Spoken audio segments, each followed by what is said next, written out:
গত 7ই আগস্ট রাত্রে আনুমানিক 8টার দিকে বাসন থানাধীন মসজিদ মার্কেটে একটি হত্যাকাণ্ড ঘটনা ঘটে।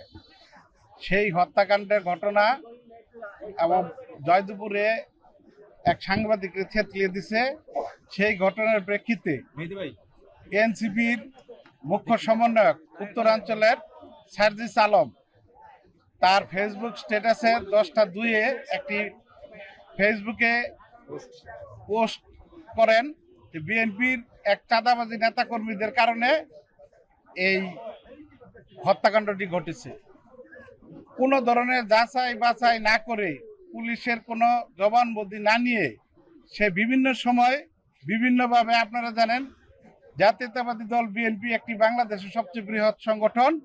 এই সংগঠনকে হেয় প্রতিপন্ন করার জন্য সবসময় সে এই ধরনের বিভিন্ন বিবৃতি এবং স্ট্যাটাস দিয়ে থাকেন। আপনারা জানেন ইতিমধ্যে নির্বাচন ডিক্লেয়ার করেছে। এই নির্বাচনকে প্রশ্নবিদ্ধ করার জন্য এবং পিছিয়ে দেওয়ার জন্য এবং জাতীয়তাবাদী দলের ভাবমূর্তি সাধারণ জনগণের কাছে ক্ষুণ্ণ করার জন্য সে এই সমস্ত বিবৃতিগুলো দিয়ে থাকে।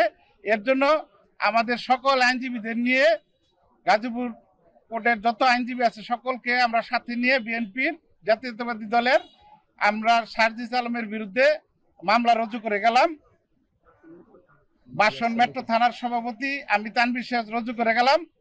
এই মামলায় যেহেতু এটা ফেসবুকে সার্জিস আলম একাই স্ট্যাটাস দিয়েছেন, আমরা সার্জিস আলমকে একজনকেই এই মোকদ্দমায় আসামি করেছি। বিচারক এই মোকদ্দমাটি বলছেন যে এটি যাচাই বাছাই হওয়া দরকার আছে। এটির যে ফরেনসিক রিপোর্টে ওনার ফেসবুক স্ট্যাটাস ফেসবুকে দিয়েছেন, এটা জাস্টিফাই করার ফরেনসিক রিপোর্ট দরকার আছে। এইসব কারণে এবং এই সংশ্লিষ্টতে যে আরো 2টা মামলা হয়েছে, বিএনপিকে ভাবমূর্তি নষ্ট করার জন্য ইচ্ছাকৃতভাবে রাজনৈতিক প্রতিপক্ষ হিসাবে এনসিপির একজন নেতা, সে উত্তরাঞ্চলের মুখ্য সংগঠক সার্জিস আলম, তার এই যে উগ্র আচরণ এবং কথাবার্তা, এটা দিয়ে সারা দেশে বিএনপির ভাবমূর্তি নষ্ট হয়েছে। যার কারণে বিএনপির সারা দেশের কোটি কোটি নেতা কর্মীরা আহত হয়েছে এবং সাধারণ মানুষের মনে প্রশ্নের উদ্রেক করেছে। এটা দিয়ে জাতীয়ভাবে একটা অসন্তোষ সৃষ্টির প্রচেষ্টা চালানো হয়েছে। এই সকল কারণে আমরা তার শাস্তি দাবি করেছি। কোর্ট বলেছে মামলাটা সিআইডিকে তদন্তের নির্দেশ দিয়েছেন, সিআইডির রিপোর্ট পাওয়ার প্রেক্ষিতে পরবর্তী আদেশ দিবে।